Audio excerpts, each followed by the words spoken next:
안녕하십니까. 2024년 11월 10일 이종근의 육감입니다. 오늘 도하 각 언론들은 모두 이런 제목의 기사를 쏟아냈습니다. 푸틴 전쟁 처음엔 군사원조 북러시아 조약 서명 발효 눈앞. 자, 무슨 얘기냐고요? 6월 19일 날 이미 김정은과 그다음에 푸틴이 만나서 서로 군사 조약을 맺지 않았느냐, 웬 조약이냐 이렇게 생각하실 겁니다. 그때는 이제 서로 간에 어떤 약속, 그러니까 우리가 군사 동맹을 맺자라고 약속을 한 것이고, 보통 우리나라도 마찬가지지만 군사적으로 이렇게 양 국가 간에 어떤 조약을 체결할 때는 민주주의 국가라면 당연히 국회에 비준을 해야 되죠. 그러니까 국회가 동의를 해야만 가능합니다.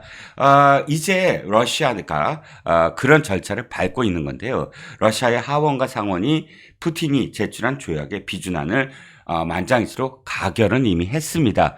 오늘 아침 기사는 푸틴이 그 가결된 안건에 서명을 했다는 겁니다.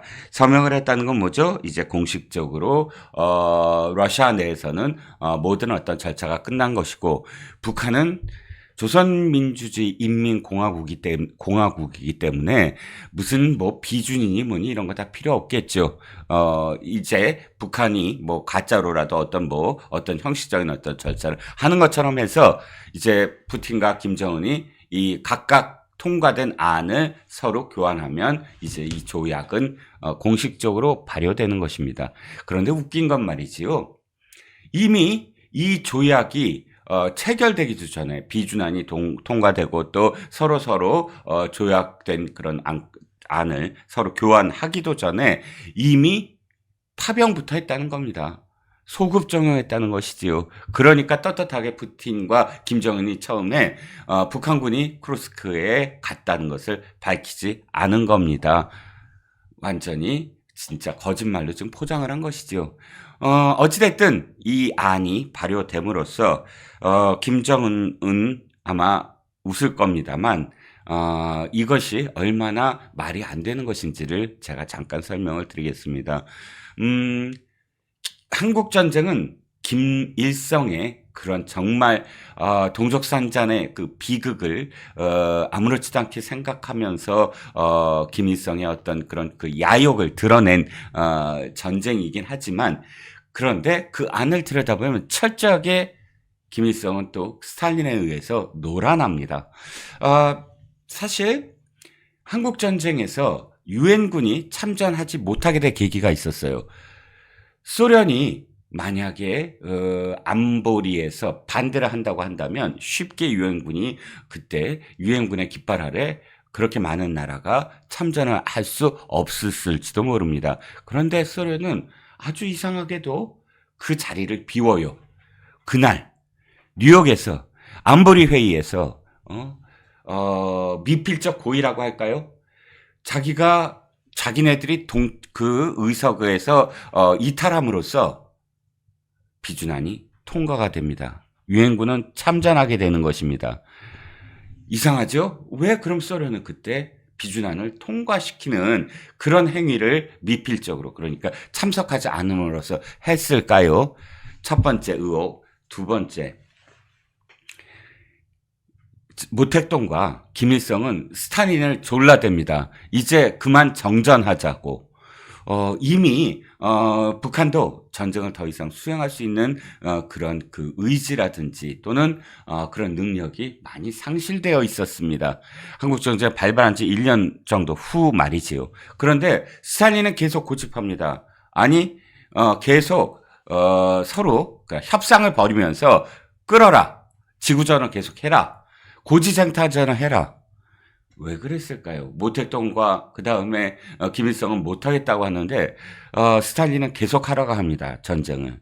처음에 유엔군 참전을 방기하고, 두 번째 최대한 이 전쟁을 끌고 가게 만듭니다. 이유는 딱 한 가지입니다. 미국을 한국 전쟁에 끌어들여서 한반도에서 발을 묶게 하려고 하는 것입니다. 즉 한반도가 어떻게 되든, 김일성이 어떻게 되든, 북한이 어떻게 되든, 그보다 더 중요한 건 소련이 동부 유럽에 동부 유럽에 하나씩 하나씩 자신의 야욕을 채워나가는데 미국이 만약 한반도에서 발을 묶이지 않는다면 혹시나 서독 등을 도와주면서 동유럽의 지금 그 소련의 야욕을 혹시 견제할지도 모른다. 그러니까 소련이 동유럽을 전부 다 차지하고 완전히 위성국가로 만드는 그 시간을 벌기 위해서 한국전쟁을 부추기고 한국전쟁을 끌고 가게 하고 한국전쟁에 미군 등 유엔군이 참전하게 만든 것입니다. 철저하게 김일성은 그저 꼭두각시처럼 스탈린의 노란한 것일 수도 있죠. 그리고 거짓말을 합니다. 대한민국이 미국이라는 외세를 등에 업고 마치 침략전쟁을 벌이냐 합니다. 외세는 소련과 중공이 외세였습니다. 그야말로 외세는 북한이 중국과 중공과 소련을 등에 업은 것이 외세지 미국과 유엔은 우리를 지키기 위해서 온 것입니다. 외세라는 건 뭐죠? 전쟁이 벌어지기 전부터 소련은 미국이와 그 다음에 파일럿 훈련관들을 급파합니다. 그래서 한국전쟁을 일으킬 수 있는 모든 군사적 기반을 마련해 주지요. 소련제 탱크, 소련제 비행기. 그리고 전쟁이 일어나는 동안 위장해서, 그러니까 마치 민간인인 것처럼 위장해서 소련의 고문, 자문단 내지는 파병, 그야말로 그때도 파병을 한 거나 마찬가지지요. 민주당식 표현에 의하면 그건 정말 파병이었습니다. 그들은 북한 내에서 스탈린의 지령을 받아가면서 김일성한테 이렇게 하라 저렇게 하라 하면서 전쟁을 지휘합니다. 이게 외세 아닙니까? 중공군은 인민해방군이라는 이름으로 들어오지 않습니다. 인민해방군이라는 이름으로 들어오면 북한이 미국과 유엔을 외세라고 부르는데 사실상 하나의 어떤 그런 거짓말이 돼버리죠. 자기네들은 자기네들만 지금 전쟁에 참여한 것처럼 북한이 해야 되니까. 그러니까 중국은 인민해방군이라는 정규군이 아니라 마치 중국의 인민들이 자원해서 군대를 조직해서 온 양 위장하고 포장합니다. 그래서 철저하게 우리는 외세를 끌어들이지 않았네 하고 주장을 합니다. 그리고 김일성은 나중에서야 스탈린의 노란함을 깨닫습니다. 또 한 가지 계기는 핵기술을 달라고 했는데 밀당을 하면서 끝내 안 주지요. 그러면서 김일성은 주체사상이란 걸 만들어냅니다. 이유는 한 가지입니다. 우리가 중공과 모택동과 소련의 스탈린에 휘둘리지 않아야 되겠다. 주체적으로 지금 미 제국주의에 맞서야 되겠다라는 그런 식의 말도 안 되는 어쨌든 그런 이념을 만들어냅니다. 철저하게 김일성은 소련과 중공의 그런 속내를 갈파한 것입니다. 김정일까지만 해도 그것을 그대로 이어갑니다. 그런데 이 3대째 김정은은 도박을 합니다. 등거리 외교, 할아버지 아버지의 등거리 외교를 팽개칩니다.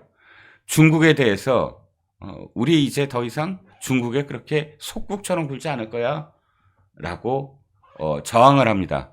그러니까 중국도 화가 나서 그 아버지와 할아버지의 유적들을 파괴합니다. 경고를 보낸 것이죠. 하지만 김정은은 러시아에 정말 올인을 합니다. 그것이 바로 오늘 지금 보도된 조약입니다. 그러면 푸틴은 스탈린과 달리 이 조약대로 할까요? 김정은의 지금 주장대로, 김정은의 꿈대로 한반도에서 문제가 벌어졌을 때, 한반도에서 전쟁이 일어났을 때 러시아가 자동 참전하고 러시아가 핵기술을 모두 다 주고 러시아가 고도화된 전략자산의 그런 기반이 될 수 있는 모든 것들을 다 북한에 내어주고 하다못해 재래식 무기에 꽃이랄 수 있는 전투 비행기들을 무상으로 지원해 줄까요? 결코 그렇지 않습니다. 그렇지 않다는 단초는 이미 쿠르스크 전선에서 북한군들이 러시아 군에게 어떤 취급을 받는지에 이미 드러나 있습니다. 러시아 군들은 북한 군들을 완전히 하층 및 취급을 하고 있습니다. 그런 멸시, 그런 수모를 지금 북한은 견뎌내야 합니다. 김정은만 착각을 하고 있는 것입니다. 어찌됐든 이 조약은 이제 곧 서로 교환을 하고 완성이 될 겁니다. 우리는 그것에 철저하게 대비를 해야 되겠지만 이제 한반도의 유고 상황, 한반도에 닥칠 리스크, 한반도에 닥칠 또 다른 예측 불가능한 지형 변화에 대해서, 권력의 변화에 대해서, 중국의 변화에 대해서 우리는 예의주시하면서 또 다른 미래를 대비해야 할 것입니다. 2024년 11월 10일 이종근의 육감이었습니다.